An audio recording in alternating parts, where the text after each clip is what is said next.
Okay, and I see that the chat is disabled, but hello everybody. We're gonna get started here. But I'm really excited to have James Gignac presenting our transmission and storage CLE today. And he has got some slides. I am not the owner of this Zoom, and the owner of the Zoom um, is off today. So I'm gonna figure out how to get the CLE in. And I also just figured out if you raise hand, I can allow you to talk. But feel free to put questions in the Q&A. And James, how would you prefer to take questions? Um, well, if you could keep an eye on it, Jen, I think that'd be great. And if you feel like there's like a clarifying question, you can interrupt me. And otherwise, we could sort of collect things and go over them towards the end. Yeah, no, that sounds great. All right, so we'll go over it towards the end. Um, and oh, I think I figured out the chat. So we'll add the CLE in a second. But James is going to start his presentation. We are recording, and we will send around the slides and the recording of this afterward. So great. All right, go ahead. All right. Thank you, Jen and IEC for inviting me today. Thanks everybody for hopping on. We are going to talk about transmission and storage today, two key parts of the clean energy transition. Before we get into that, I wanted to share just a little bit more about myself. So I started my career as a environmental lawyer here in Chicago, representing private sector clients. But I was eager to get into the public interest side of things and was able to get a role with the Sierra Club working on its Beyond Coal campaign. And that's really where I started learning a lot more about power plants and our electric grid and really developed my interest in working in the climate and energy space. From there, I joined the Illinois Attorney General's office and served as environmental and energy counsel to Attorney General Lisa Madigan, worked on a variety of legal, regulatory issues and legislative policy, both on the environmental and energy sides of things.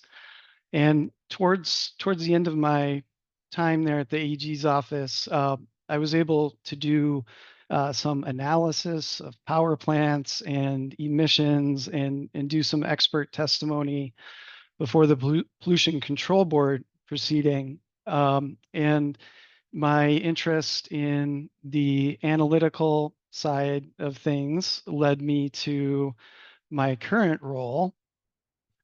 Advance the slide here at Union of Concerned Scientists.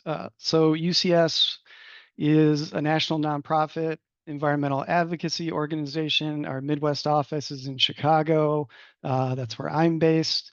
And we have scientists, analysts, policy advocates, and campaign staff working in several important areas, really looking to advance science-based policy solutions. So I'm in our climate and energy program and specifically our Power Ahead campaign. I was hired as an analyst a couple of years ago, switched to my current role, which is a policy director role, advocating and managing our clean energy policy efforts in various Midwest states, including Illinois.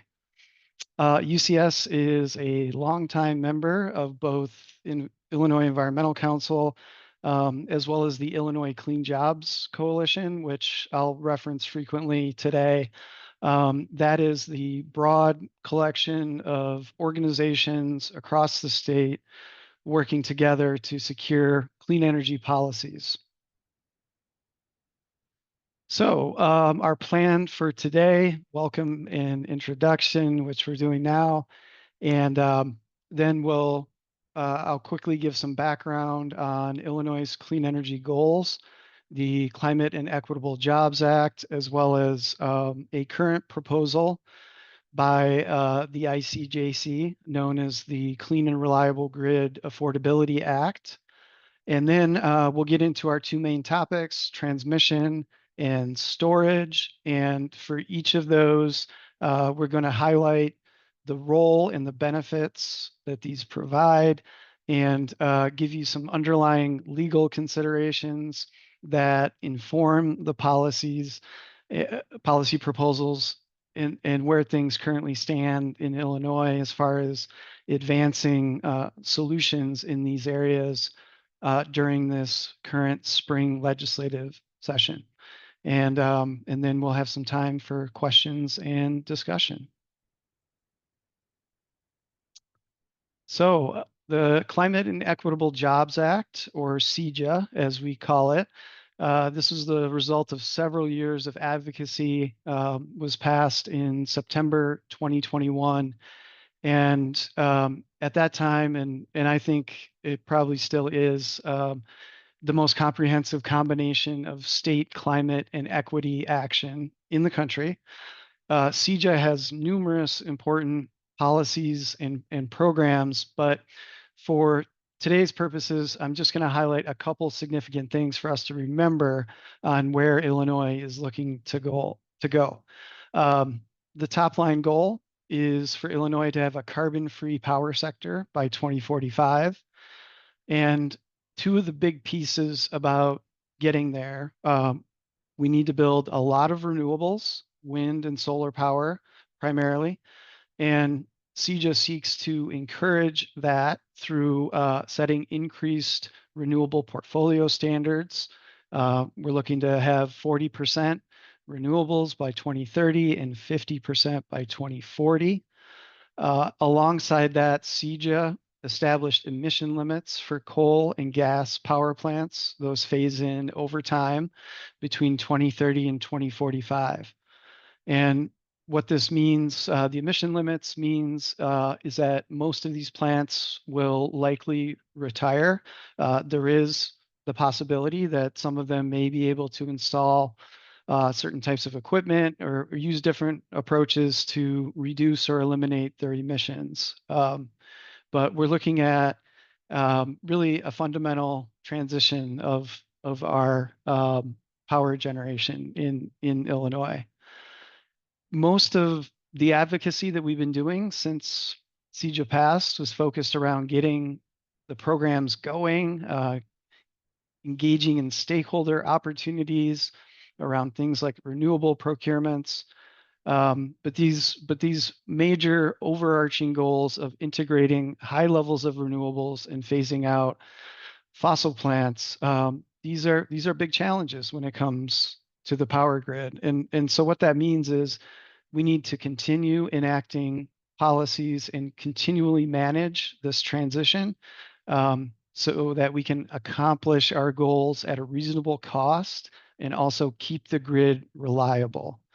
So as we're going to talk more about today, transmission and storage, two key pieces that are crucial to supporting this overall transition to a decarbonized power sector.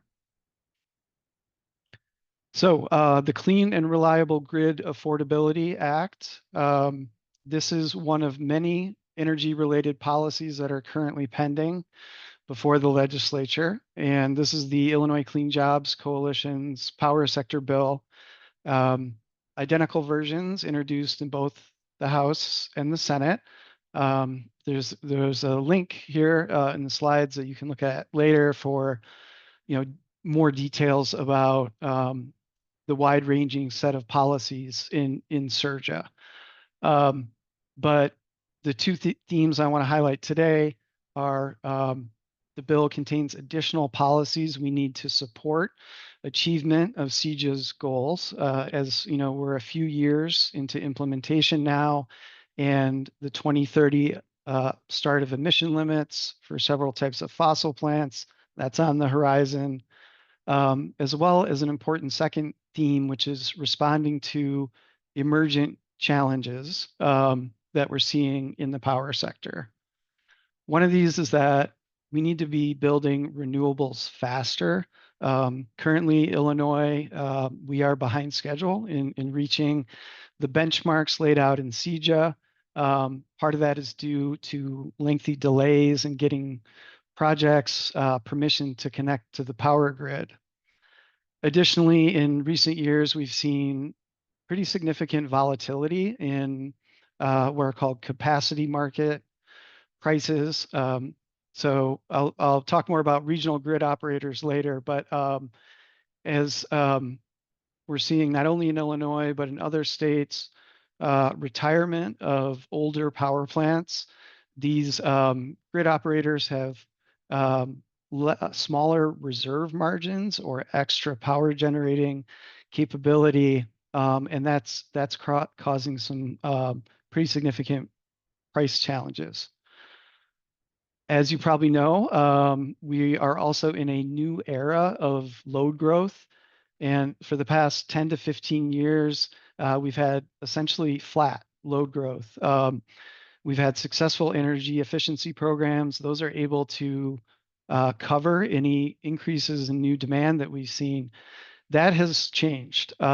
We have a explosion of interest in building new data centers, driven in part by artificial intelligence. We also have renewed interest in building advanced manufacturing in the US, as well as the overall movement toward electrification of transportations and buildings. So again, SURGA Act, it contains numerous policies to meet some of these challenges. But for today, we're gonna focus in on transmission and storage. So moving into transmission, I was reflecting early in my career, a consultant engineer that we were working with at Sierra Club sat me down and said, "There's a couple of things you've got to understand about the power grid that are fundamental." So key things for us to keep in mind are that there's shared and sometimes overlapping jurisdiction over the power grid between the state and federal governments. So that's one fundamental thing to remember. Also, physics. The physics of the electric grid requires a constant balance between supply and demand. So electricity on the power grid needs to be consumed when it's generated, and there needs to be enough of it when there's demand for it. Otherwise, if we don't maintain this balance, we start to have problems such as overloading the transmission system. There's too much electricity, or we need to what's called shed load or load shedding, which is just a fancy way of saying rolling blackouts. So we don't want either of those scenarios, and maintaining balance between generation and demand is key. So a little bit of history. Back in the 1880s or 1890s, when electric utilities were first getting started, they figured out it made sense to connect their systems. So local utilities connecting with other nearby utilities, figured out that sharing power generating resources made a lot of sense rather than just trying to rely on things themselves. So as these power pools, as they were called, started to grow across state lines and more utilities connected with each other, it became apparent that this is a classic case of interstate commerce, which under the US Constitution, the federal government has the authority to regulate. And so that led to the Federal Power Act, was enacted in 1935, eventually to the creation of FERC, the Federal Energy Regulatory Commission. And so we have federal regulation of the bulk transmission system, as well as jurisdiction over wholesale electricity sales. So these are buying and selling electricity other than retail sales to the ultimate end user. Today, there's three major power grids in the US. The Eastern Interconnect, which you can see there in orange, Illinois right in the middle of it. And then we have the Western interconnect, and Texas is its own interconnection.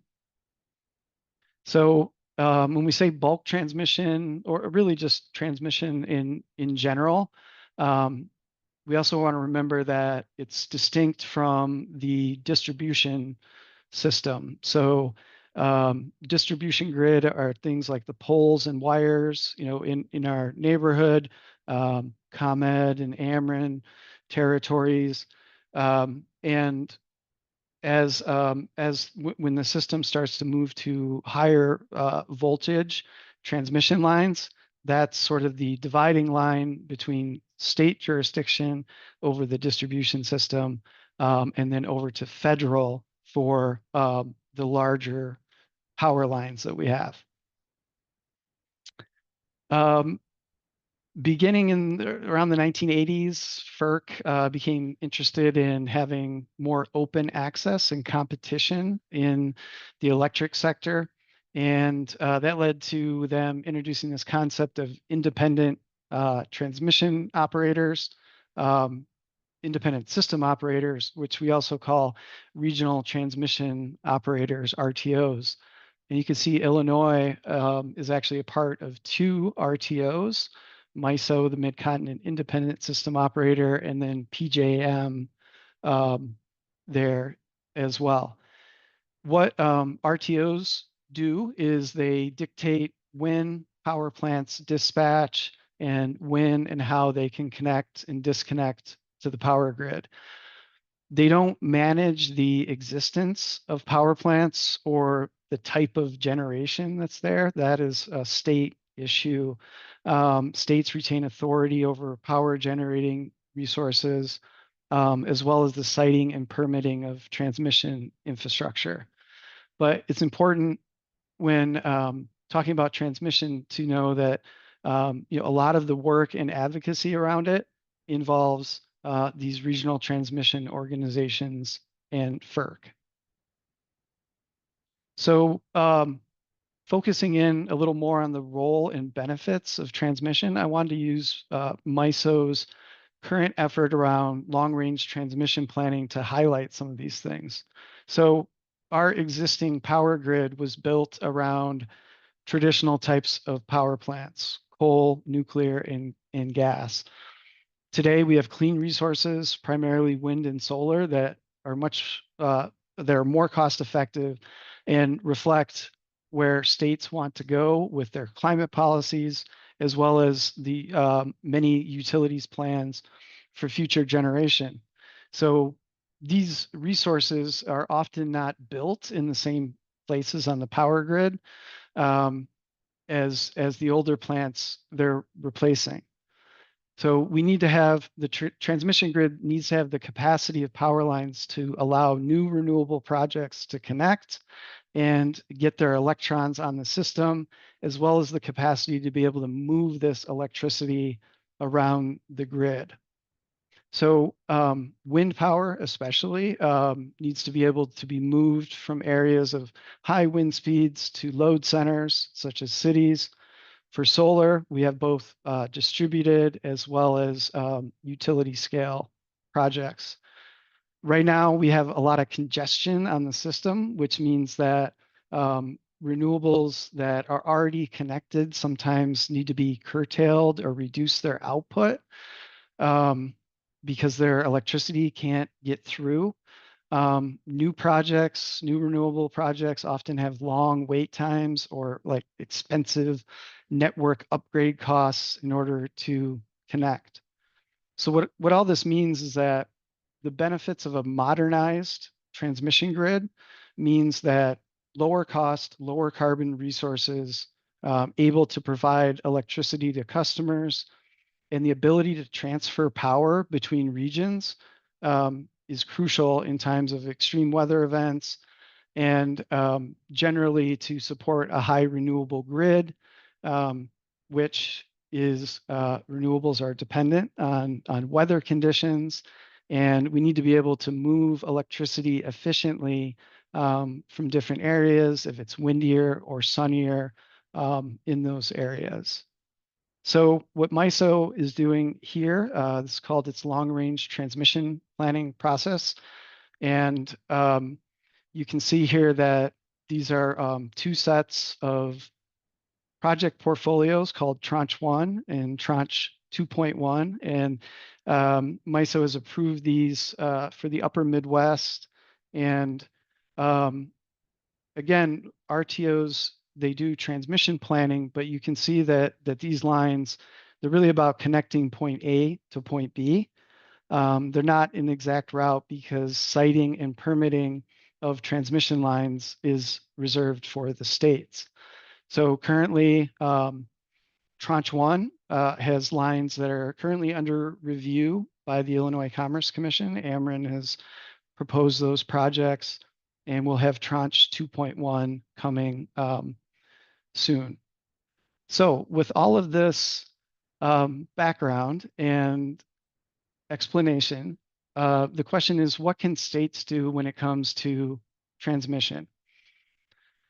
Our Clean and Reliable Grid Act has transmission proposals in it. And the first category I'd like to talk about is really increasing optionality in transmission options for Illinois.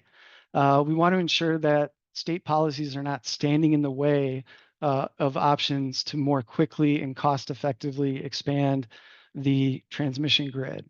So one way to do that, we would like to clarify that non-incumbent utilities, so what we sometimes call competitive or merchant transmission developers, are able to seek approval from the Illinois Commerce Commission to build their projects. So allowing for competition and additional transmission development projects. Another option that we'd like to ensure is removing a current prohibition under the Illinois Highway Code that prohibits locating transmission lines along highway rights of way. And our proposal would not require this to be done, but allow it as an option where it makes sense and can be done so safely. And this is helpful because using existing rights of way, such as a highway, means many fewer landowners are affected, and it could be a way to efficiently locate new projects. Additionally, states can seek transparency in how their transmission owning utilities are thinking about and analyzing their systems. So again, the states cannot, propose and develop transmission projects themselves, as that is federal jurisdiction. But they can seek to ensure that their utilities are evaluating their systems in appropriate ways. As part of the regional transmission process, planning process involves utilities doing a bottom-up approach where on an annual basis they can propose new projects to the RTOs. So one of these ways we'd like to increase transparency is what are known as grid enhancing technologies. These are newer technologies that involve hardware or software applications to ensure the grid can function, that both existing and new transmission lines can function at their most efficient. Additionally, the Renewable Energy Access Plan, which is a state planning process under CEJA, we are suggesting adding some additional studies and plans that both utilities and the ICC would conduct. And these include an advanced transmission technology study, which includes grid enhancing technologies, but also additional types of approaches such as advanced conductors, basically other types of more modern transmission line materials. Also, looking at the existing capacity of the power grid, there's some estimates that we only use about 30 to 50% of the existing grid capacity. And asking utilities to study their system and identify points on the grid where we can have more, utilize more of that capacity, as well as ways to potentially address that. Related to grid capacity is a concept called headroom, where there are points on the grid where resources connect, and oftentimes there's additional allowance there. There's more capacity that could be utilized at that particular point. So the purpose of additional studies and plans is to really inform states, to inform the state as an important stakeholder within the RTO process. So although Illinois is not a voting member of those organizations, they are important and influential stakeholders. And we also want to have additional transparency into how our utilities are thinking about and evaluating their systems for purposes of proposing projects to the RTOs. Currently, legislators are holding, they've convened a working group on transmission issues. So they're considering our proposals here under the Clean and Reliable Grid Act, but also other proposals from utilities and transmission developers. A couple significant projects are known as Grain Belt Express and the Sioux Green line.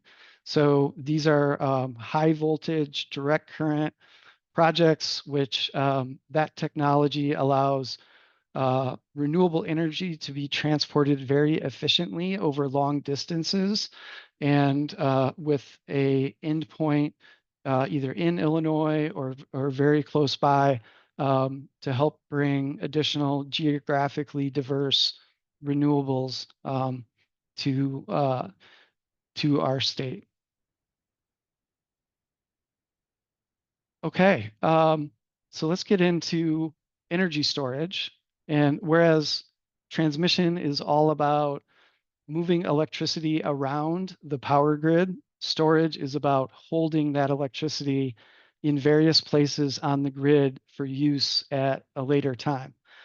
There's various types of storage technology. The predominant form that we have today are batteries, and specifically lithium ion batteries that have about 4 hours of discharge duration.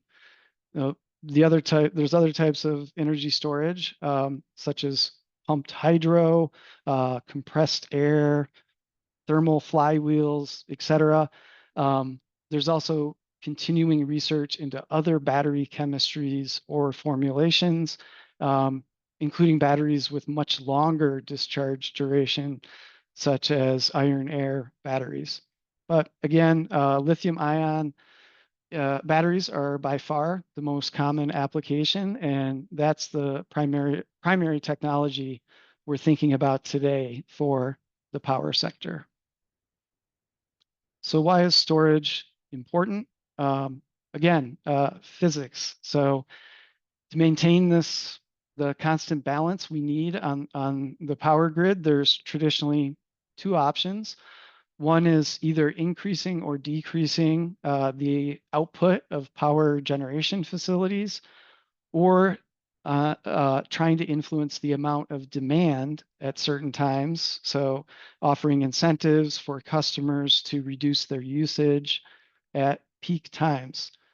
Storage offers a key additional option. So when low cost clean resources are generating at times of lower demand, or just exceeding whatever demand is present, storage can soak up that extra electricity and hold it for use at other times. And its storage is especially important in a high renewables grid. So it responds to a traditional criticism of renewables in that wind and solar is weather dependent. So we can't necessarily dispatch or call on those resources to generate. But by pairing an increase in renewables with increased deployment of storage, we can smooth out that variability and make sure that we're capturing all of that low cost, clean electricity from renewables and not having to ask them to curtail their production. And storage, of course, doesn't generate electricity itself, but it is dispatchable and highly controllable. And in addition to smoothing out renewable variability and reducing curtailment, storage resources have a relatively high value as a capacity resource. So its ability to be available to grid operators is highly valued. Additionally, storage has flexibility. It can be installed really anywhere on the power grid and become again, a capacity asset, and that can help support the retirement of fossil peaker plants. So again, our existing grid is built around existing power plants. So in order to remove or retire a fossil plant, there has to be sufficient resources in that area of the grid to support the various needs. So the challenge right now with all of this flexibility and value, all of the things that storage can do, we have a challenge in appropriately valuing all of those things. And in Illinois and other Midwest states right now, the market revenue for storage projects is often not sufficient for battery projects to get financing and get built. So as a result, the clean energy industry has been proposing various types of state incentive programs to encourage solar development. And another important thing to note about Illinois is that we're what's called a restructured state, which means we've chosen to make our power generating sector competitive. It's separate from our regulated utilities. So that's why it's often called a deregulated state. And so unlike other states that have traditional vertically integrated utilities where their utilities own power generation and they can propose and get approval to develop things like storage resources. Here in Illinois, if we want to influence the competitive power sector market, we need to do that through incentive or procurement programs similar to what we do for the renewable portfolio standard. So, so we know storage is important, and we know that a state incentive program is needed to encourage development. The question then is, how much storage do we need and when? So this is crucial to creating the size of an Illinois program and making sure that we're using ratepayer dollars carefully and responsibly. So to help answer this question, we at Union of Concerned Scientists, we did a modeling analysis of the Illinois power grid.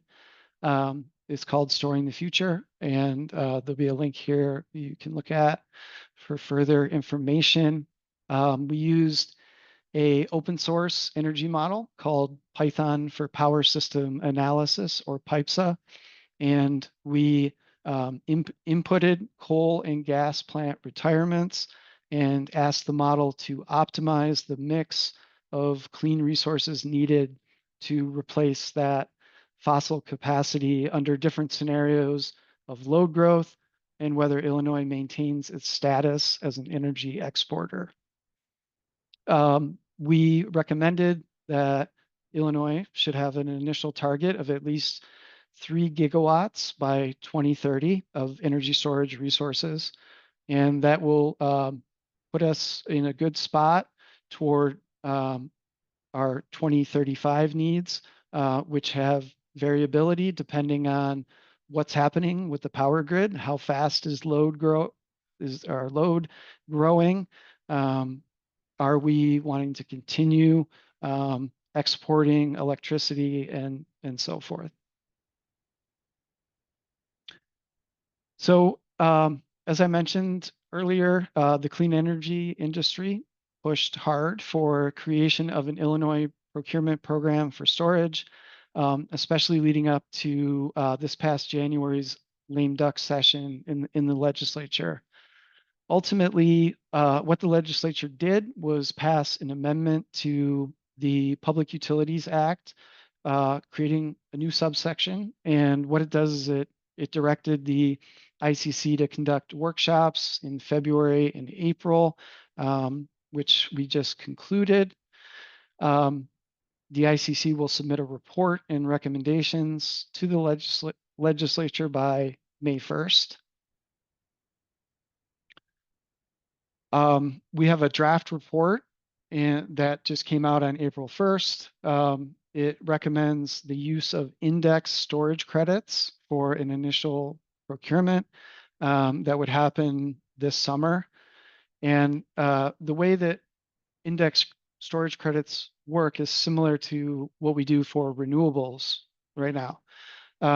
So a storage developer would bid in what's called a strike price, which is the amount of revenue they believe they need to get their projects financed and built. And then there's a formula which the IPA would use to calculate the value of credits and that's tied to other revenue streams. So if storage projects are making more money from things like capacity markets or what's called energy arbitrage, buying and charging and discharging, depending on the price of electricity. If they're making more money from those things, the value of the credit is less. And if they're making less from those revenue streams, then the value of the credit is more. So that's why we call it an indexed credit. And the idea is that storage developers are able to show their financiers that they have a stable revenue projection while also providing consumer protection. So we're not overpaying for the incentive if market revenues are strong. The draft report also recommends that there be a series of additional storage procurements that would take place throughout the rest of 2025 and 2026, designed to meet a goal of 3 gigawatts by 2030. So consistent with both the UCS analysis I mentioned, as well as additional analysis that the Natural Resources Defense Council completed with similar findings. The IPA would then also be recommended to develop a storage procurement plan, a long-term plan that would be created in 2026 and would look at addressing future needs beyond 2030 through additional procurements. So again, want to emphasize that what I just went over is the current status of draft recommendations. We'll need to see what the ICC puts into its final report due on May 1st. Ultimately, we're hopeful the legislature will be ready to take action on storage and include it in an overall energy package that would pass by the end of session. In the Clean and Reliable Grid Act, we advanced language around utility scale procurements. It largely tracks with the ICC's current draft recommendations. Additionally, similar to solar, storage can be deployed in a distributed fashion. So um, smaller applications, batteries can be installed in homes, businesses, community facilities. And so in addition to helping those customers maximize the value of rooftop solar, if they have that, or just being available as a backup in case of power outages, we can also compensate customers for participating in programs where their batteries can be aggregated and called upon by the utility. So that's commonly known as a virtual power plant program. And we've also suggested that storage for all, in a storage for all type of program, again, similar to what we do for solar. Um, we want to incentivize lower income households to be able to participate and receive benefits of storage. So again, everyone can participate in this aspect of the clean energy transition. So that is my quick run through of transmission and storage. Again, key pieces of the clean energy transition. Um, these are things that will help and enable speed up deployment of renewables, help us accommodate the retirement of fossil plants, will make our grid more resilient, better able to withstand extreme weather events, and makes more lower cost resources accessible to consumers. So I can stop there and see what questions folks might have. Got questions in the chat, so I can ask them, James. That was really fantastic. Thank you. I know that I didn't know about the history of the RTOs, so really appreciate that. Um, Bunch of questions. So, maybe this got answered, but can Illinois take anything from Texas in regards to adding renewable generation? I think, well, the lesson from Texas is that we can add a lot of renewables quickly and have a well-functioning grid. I mean, Texas has certainly had issues along the way, but they're leading the country in terms of integrating renewables and adding storage. So technologically, I think there's good lessons there. Um, I mentioned earlier that Texas has its own electric grid, so they are not subject to FERC jurisdiction or regional transmission organizations. So the legal considerations of how they plan and operate their grid are significantly different than ours.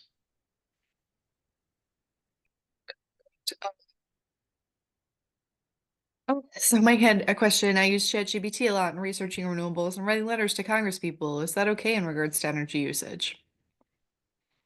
Yeah, it's certainly okay to use these new technological tools that we have available. I think we could all probably have a philosophical debate over which applications of artificial intelligence or information technology, which applications are societally beneficial. But the the fact is just as our economy and our personal lives, we're moving increasingly toward more and more digital integration, um, and so it's not really I think a question of asking consumers to use less, but rather what are the policy mechanisms that we need to ensure this new source of electricity demand is done responsibly, and that we're not causing customers or to bear the possibility of stranded costs for investing in the power grid to power these new facilities, and also making sure that we have requirements of bringing clean energy and um, monitoring things like water use. So I think it's definitely a policy question that the ICJC and many other stakeholders are looking carefully at. Yeah, yeah. And this is not what they asked, but adding a question I want to ask on top of that, like do you feel like um AI and other resources are relatively cheaply priced now and it's a bit of maybe like a bubble that it's going to eventually reflect the true cost of the technology with respect to energy development? Perhaps, yeah, certainly I think there's a lot of startups or newer companies experimenting with technology offerings and um, early stage types of programs or offerings might be priced low to it's competitive right now. Different technology firms racing to recruit customers. So um, as the industry matures and um, we could start to see price adjustments there for sure. Yeah. I have more questions from Rex. Uh, why are we behind SREC contract hoops and the 1.5 years to get funds flowing from ComEd state program, which has caused many small developers to abandon the state or skip? It's caused another middleman and nearly $100 million inappropriate cottage industry. You can answer that, James, but I don't know that like ICJC wanted that. Yeah, Jen, so it sounds like they're asking about the Solar for All program. So it's SREC contract hoops. So, um, I don't know. Rex, I can maybe have you elaborate on that one. Um, it's reminding me here, I can allow you to talk here. Rex, do you want to ask that question and just elaborate a little more, but not too much because we only have 9 minutes and a few more questions. Yeah, you are correct. James, it's a state rec solar for all program. Thank you. Okay. Cool. Well, today I was talking about these newer policy areas that we want to address that CEJA did not touch on directly, so transmission and storage, but um, there's still a important need for all of us to continue working on better implementing the existing programs that CEJA created. So as we move forward and see how things like the Illinois Solar for All program are working, we start to learn or become aware of adjustments that we need to make. So that's definitely part of the overall conversation right now in energy issues in Springfield. The Illinois Power Agency has proposals it's making to improve the functionality of things like Solar for All and its other offerings. And those are important areas for us as well in the ICJC. So I don't have specifics to go over today on that, but for sure, continuing to improve those existing programs is really important. Yeah. Um, oh, and he asked about efficiency way to improve the overall loss of LD transmission. 7% is a first step. You kind of So line losses from transmission. I think that's long distance transmission, Rex, LD. You can put that in the chat, but I think that's kind of maybe referring to transmission efficiency. Yeah. Sure. So I mentioned the high voltage direct current proposals. So that's a one way to much more efficiently transport renewables. Some of the advanced conductoring things that we're interested in as part of these additional studies and analyses in the transmission context. Having utilities look at the cost and benefit of using things like more carbon fiber blends and transmission lines. They're more expensive, than traditional materials that we use, but allow for much more efficient transfer of electricity. And so we want to make sure that we're evaluating those um, and considering using them where they make sense. Yeah. William asked, battery storage is DC, residential use is AC. How is the DC converted to AC on the grid? I might need to phone a friend on that one. Call one of my electrical engineer colleagues. So Isn't I that don't usually the purpose of the there's a piece of equipment. Is that the inverter? inverter. Yeah. Yeah, I wanted Yeah. to say it's probably through an inverter. hmm Like a real big one instead. No, just kidding. Let's go. Um,